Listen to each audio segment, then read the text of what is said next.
A standard process that we look at, but part of what we try and do is come into companies and not change them from the core of who they are. Philosophically, who these people are, character, who their character is and what really defines them. Our job is just to take that and create framework around it.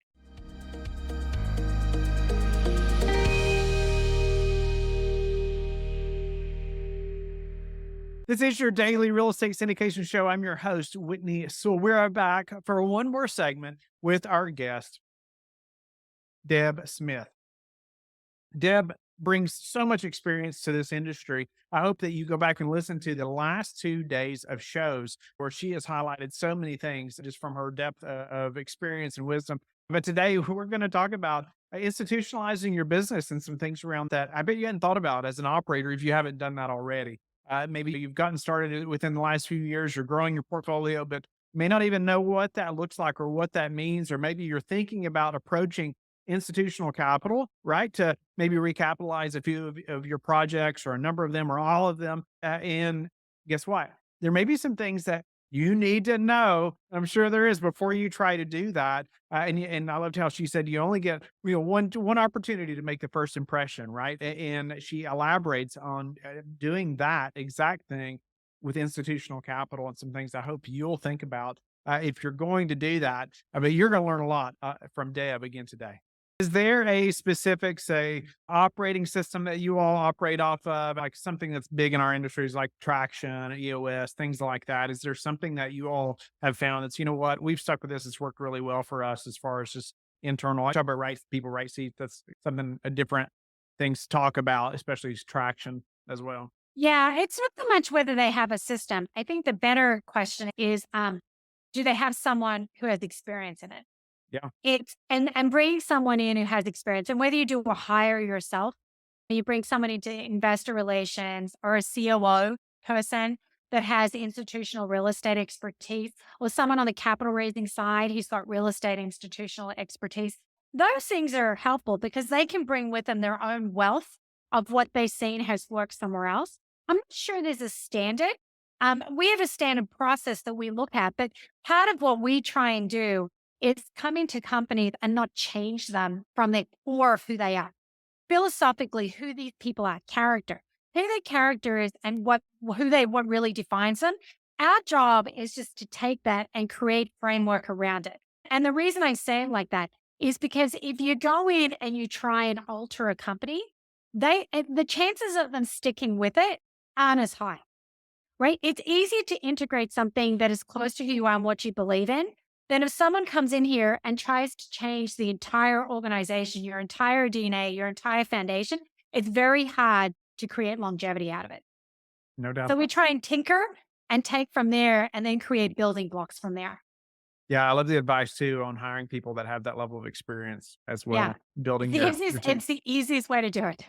Yeah, yeah, for sure. For sure. Yeah, All it's a right, Deb. penny wise, pound foolish. It may be a penny wise, pound foolish if you don't, but bring in some of the expertise.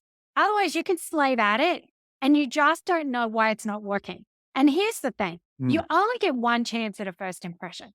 See, one chance. So you better make it count. You only get one chance at a first impression.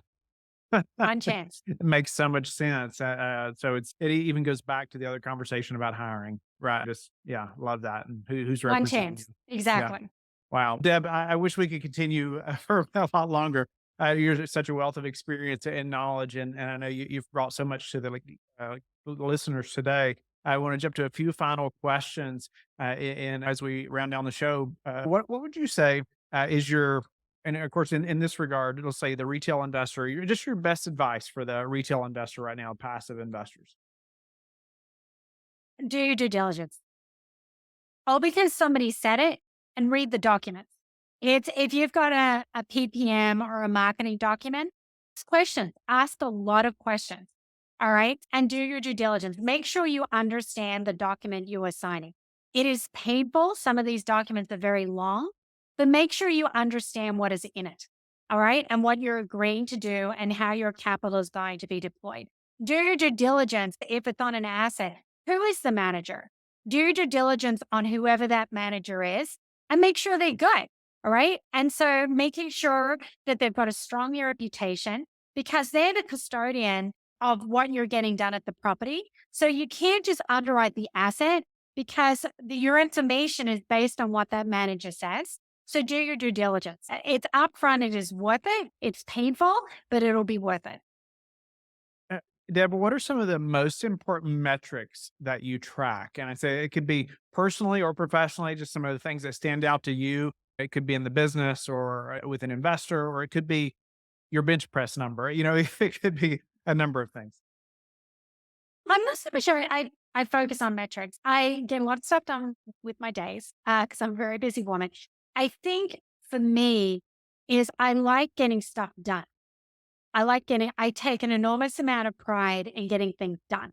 I have very long to-do lists that never ever seem to get shorter. But whether it's washing clothes or vacuuming carpet or outside, playing with the dog or work, I treat all tasks important. And if I'm going to do it, I do it the best I can or I don't do it at all. I don't believe in halfway. I'm not a big fan of bees. I want the best and I want your best effort. And if your best effort is not good enough, that's okay. I'm okay with that.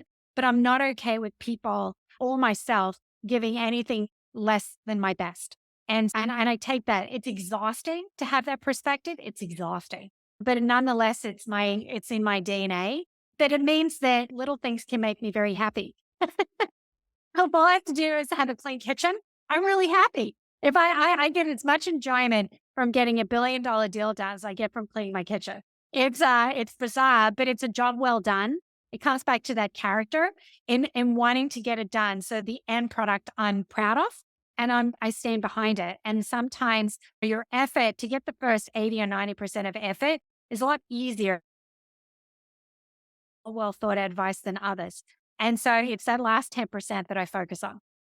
Love that. What about some habits that you are disciplined about that have produced the highest return to you? I know you just talked about maybe some, but anything else you'd like to highlight? Yeah, I'm a huge runner. I run an Running. enormous amount. Mhm. I run an enormous amount. I'm very diligent about it. It keeps my sanity. I do some of my best thinking when I'm running, but I'm a huge runner. And I would say the other thing is I'm a big reader of the Wall Street Journal, paper version.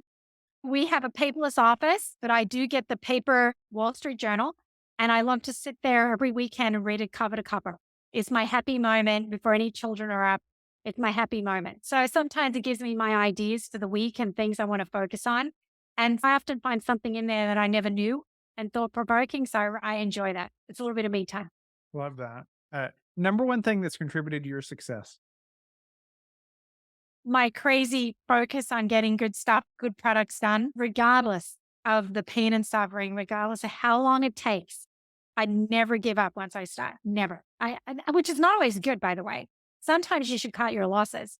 But once I get my mindset on something, I'm a dog with a bone.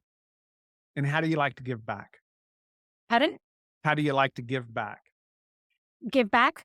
I do a lot of podcasts. I do a lot of mentoring, particularly with college kids, particularly for women who are in finance. Finance is not a dominant field for females to pursue.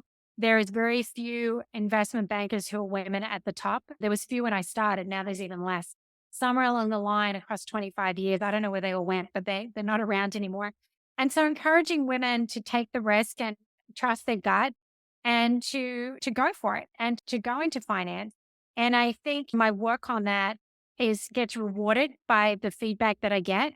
And I'm focused on apprenticeships is the other thing. I'm a big believer, despite everything we've said, not everyone should go to college. Not you don't need to go to college to be successful in life. It's very Australian. It's apprenticeships are very big back home, but I'm a big believer that not everyone should go to college. You can be perfectly happy, perfectly wealthy, and perfectly successful by not going the college route. And I think there are many people who are very gifted to do other things. And I think that many get pushed into college route and they really shouldn't and they don't need to. And I hold my hats up to people of the many people who can do plenty of things that I cannot do at all. And we're lucky that we have that level of diversity. And I don't think we celebrate it enough, not in this country. I appreciate that, Deb. I'm an example of that right there. What you just said.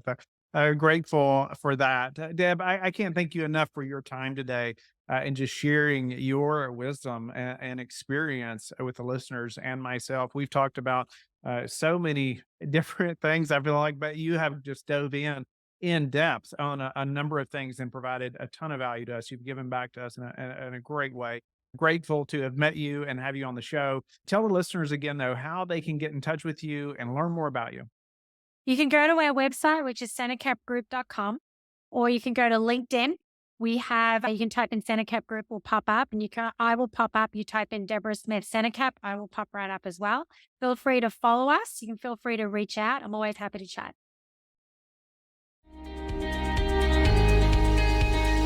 Thank you for being with us again today. I hope that you have learned a lot from the show. Don't forget to like and subscribe.